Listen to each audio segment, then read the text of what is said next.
pace of play. This is something that we cannot escape. It's on the internet. The players are thinking about it. Everybody's being asked about it. Mark, you are out there. Yeah. You don't have the luxury of getting, cut to a golfer as they've gone through much of their routine. You've got to watch the whole thing. Pace of play is now being brought up by Charley Hoffman. He said, and I quote, "As players, we still need to make a concerted effort to speed up. Pace of play has been a challenge my entire 20 years on tour, and it was an issue 20 years before that. Golf is a tough game. We need to take responsibility to be ready when it's our turn to play, and having the awareness to realize that we are out of position and speed up even before rules officials show up." So let me ask you this, Mark. It's been an issue for the last 20 years and the 20 years before that. Do you see any end in sight? Okay, lots of thoughts. Let me back up first. Last week, Pebble Beach, we had a Wednesday afternoon meeting with some of the executive from the PGA Tour, including Jay Monahan.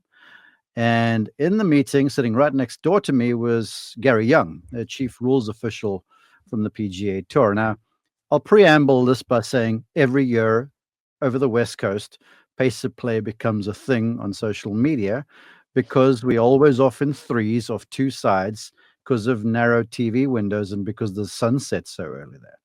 And as soon as you have threes and then you got folks with a number of people making the cuts, then you're going to run into issues. So you have two tees, like we had over there at the American Express, where one side turned into the other and had to wait for like two groups to tee off on their opening hole. And they had American Express, the guys going off 10, suddenly got to 11, was a reachable 5, water on the left. You have a few guys go for it, few guys rinse golf balls, and all of a sudden the traffic jam commences. And so Twitter gets crazy. X gets nuts, right? And then it carried on some. Torrey Pines was, I haven't been on the show for a while. Torrey Pines was just hard. And when there's a hard golf course, it's going to slow down. I don't care who you are. And then a hard golf course, when guys are contending for a bunch of money, you get more of that. Yes, Rick. Let me jump in here, Mark, because this is not just Twitter and not just X. This is Charley Hoffman telling his peers and Scotty Pepper calling it out on the broadcast. At Torrey Pines. Yeah. So I'm getting there. Right? As I said, lots of thoughts. Humor me for a second. Yes, we're humoring. So Dottie has something to say. We're on number 12 because 12 is brutal. Then 13's a 5 where guys are having a tough time. And everything was kind of hitting the skids because we're just so hard. And the pace of play was pedestrian and there were people waiting. But again, it was 2 tees and 3. If you 1 tee and 2 sims, I don't think that happens. So Dottie sees it. And then her and I go back to the hotel after work. And I open social media and I'm like, Dottie, you've gone viral. And she goes, no. I'm like, no, for real, because everyone's going after it. Then Golf Digest or someone picked up the thing and they clipped her call. Now it's out there. Then last week, the pace of play was fast, actually. We finished, if you watch the 2 days on the weekend, we were done a good 20 minutes before TV out, before we were supposed to be done. And so now CBS is like, come on, guys, rules officials. And they're like, no, it just went faster because the golf course was playing smoothly and there weren't holdups. So I guess long-winded to say certain golf courses this time of the year, you're liable to get it unless they shorten the fields. So now in the airport Sunday night, I'm flying back from San Francisco into the lounge and lo and behold, there's Gary Young, who I've just seen on the golf course earlier in the day. And I say, hey, Gary, check this. And Stephen Cox, another rules official, was with him. And it's the Charley Hoffman letter. And he goes, wow, how about that? He goes, funnily enough, we were faster on average because they have what they call an average shot time, which on the tour is actually 38 seconds of all the stuff they've measured. And he goes, and you know what? I'll tell you why it was faster this week, Mark. And I'm like, let me guess. Slower greens. He goes, yep. Even with all that bad weather, when the greens slow down and there's not that fright factor and you're whipping a ball 4 or 5 feet past the hole because it's lipped out, the guys just go and tap in and they move on. So with all the rough weather Saturday, the play was still faster because the greens weren't as fast. So he looks at me and he goes, you know what? maybe we should just slow down the greens. And then he goes, well, can you imagine then what the social media would have to say because they want hard? Because here's the thing. Yes, we do want to see hard and fast. Everyone goes all gaga as soon as conditions get firm and quick. Yes, I do as well. Because then these guys can show off who they are.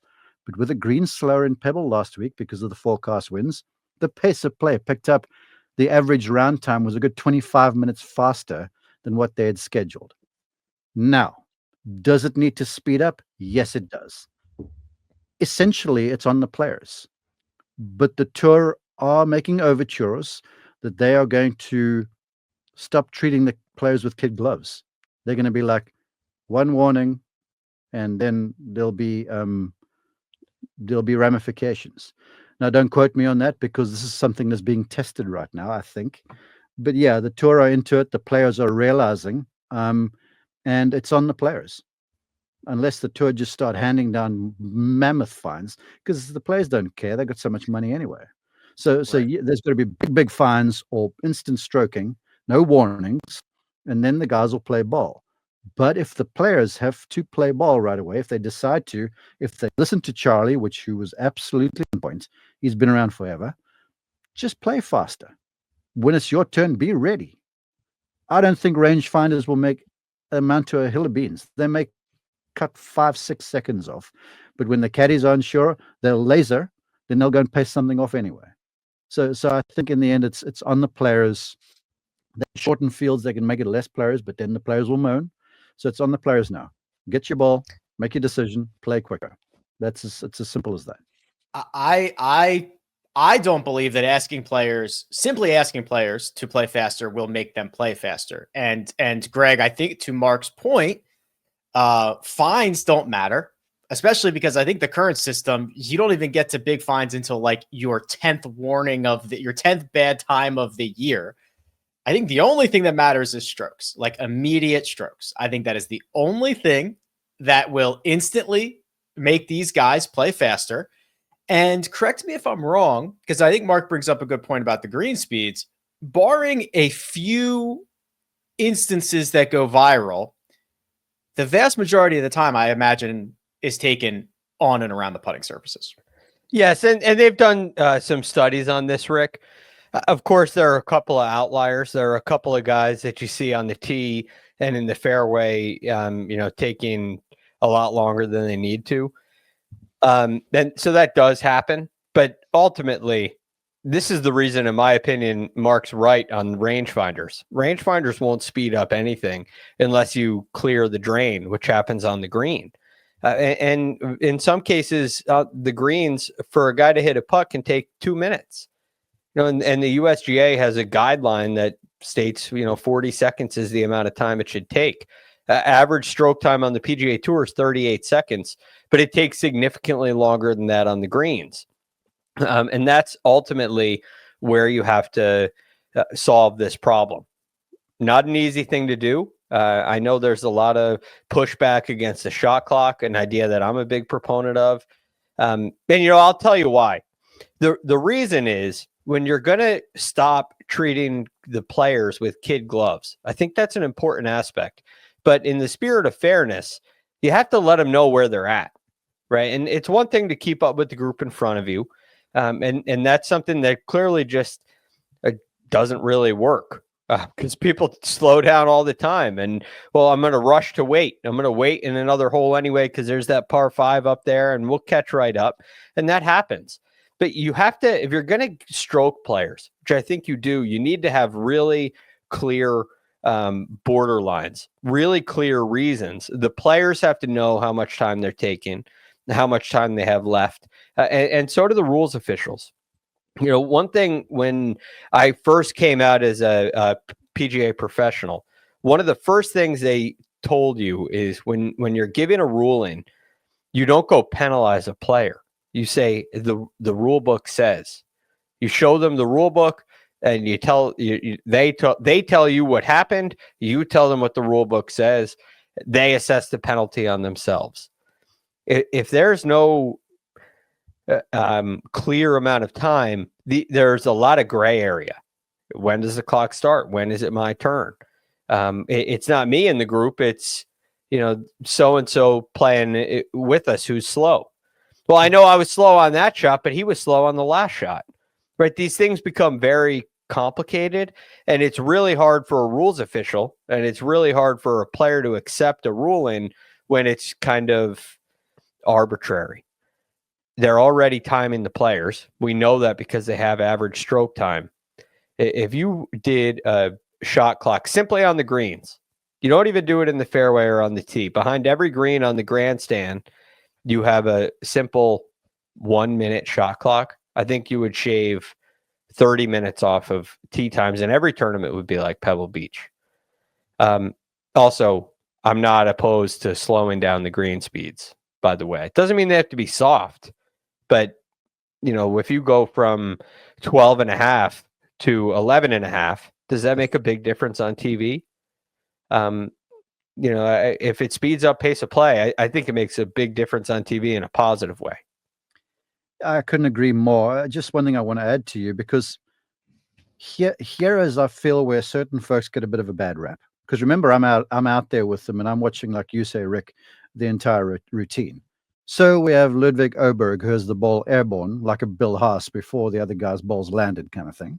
And he doesn't spend much time over the golf ball. Then you have someone else who uses their entire time, which they're entitled to. And the first guy to play gets 40 seconds, and then it becomes commensurately less. So if I'm entitled to 30 seconds and I'm in between clubs because it means a lot, I'm going to take my 30 seconds. So then, because of some guys like that, like a Cantlay, for argument's sakes, everyone's like, he's killing the game. But the truth is, I've called him a bunch, and I've never seen a rules official timing a Cantlay group. And I know a lot of folks are going to be like, you're crazy. This is real. Because sometimes, if you see some guy in the lead, okay, it's likely a live group that you're seeing on TV. And if there's a live group, our producer will sit on them a little bit because you'll see more action. If you're seeing quick shots like some of my groups, those are recorded. So you get there, the guy's over it, a couple of waggles, and off the ball goes. So people, I don't think, are understanding how much time is actually taken. But these guys are going to use their time. If you were playing, or any one of the fans were playing, and there was a few $1 million on the line and a trophy, and you've got a second shot, let's call it Torrey Pines, because we're about to have more grief about Torrey, the design, again. You in 18 fairway there, like I had Sam Stevens a couple of weeks ago. The guy's making a fantastic run. He's freaking bludgeoned one down the fairway in 18 there, and he gets there, and the ball's on a hanging downhill lie like this. Wind over his shoulder, front hole location, water short. Now he's between 6 and 7, and he's vacillating like this. I mean, I would as well, because this shot could change his career. He goes with 7, hits a great one, lands on the bank, comes back in the water, doesn't make 4, he doesn't win, because this is on the line, and that's what these guys are going for. So it's such a tough road, I feel like, for everybody to hoe. But I guess the good news, if there is, through all of this, is that if you got like guys like Charley Hoffman coming out, then the players are aware, and maybe some of the older statesmen will start to go, come on, boys, it is on us. Let's do something about this, and just play with a little undue delay, let's call it. When it's over, when it's your shot, by all means. But once the other guys hit, then don't start taking your 40 seconds. Be in your routine already. Last word goes to you, Patrick. So we are clear. We've got a problem. Everybody agrees. I've heard a couple of solutions that have been, maybe pushed back on a little bit. There's shot clock. That's an option. Stroking guys immediately. Sure. Shot clock is on the table, and I heard that out of the commissioner's mouth. He said everything's on the table when we're on the meeting with him. Okay. That's kind of drawn back to that video he posted at the end. Everything is on the table. Everything's on the table. He said it twice, Patrick, so he's serious. So 3 times now. We've got solutions, potential solutions.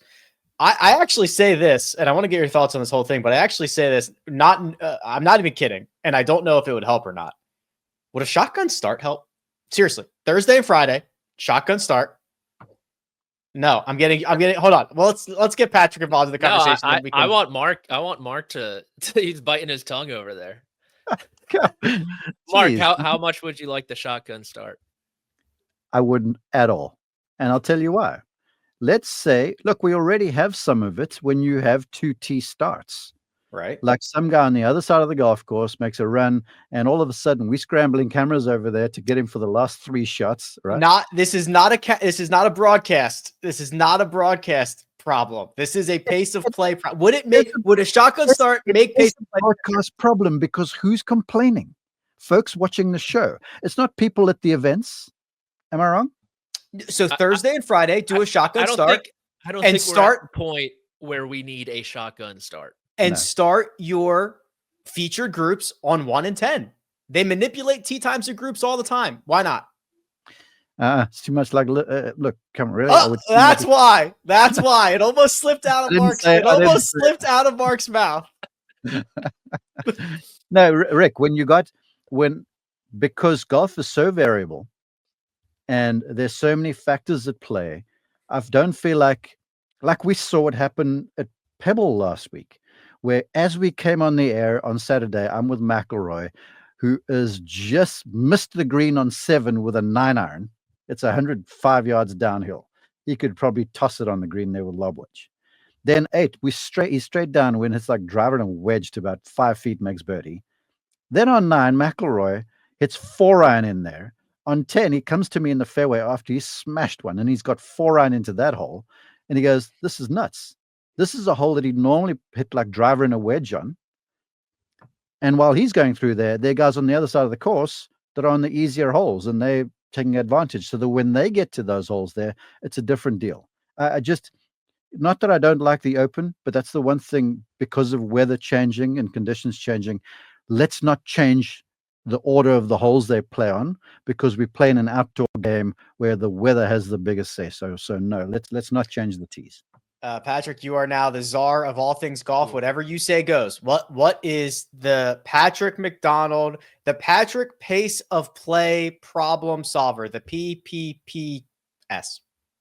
I would actually just follow what Maverick McNeely said this past fall, where he said 120 guys in the field, 1 tee start, 3 sums. You have 20 in the morning, 20 in the afternoon. I agree with Mark. I think the golf course should be played 1 through 18. I'm not a huge fan of split tees. I understand why they do it, but that is the PPPS. Cool graphic, bro. So just smaller fields, everybody off 1, 2 waves, have at it. Yep. Yeah, that's how I would roll. Simple. Throw in a shot clock, and I think things might just pick up.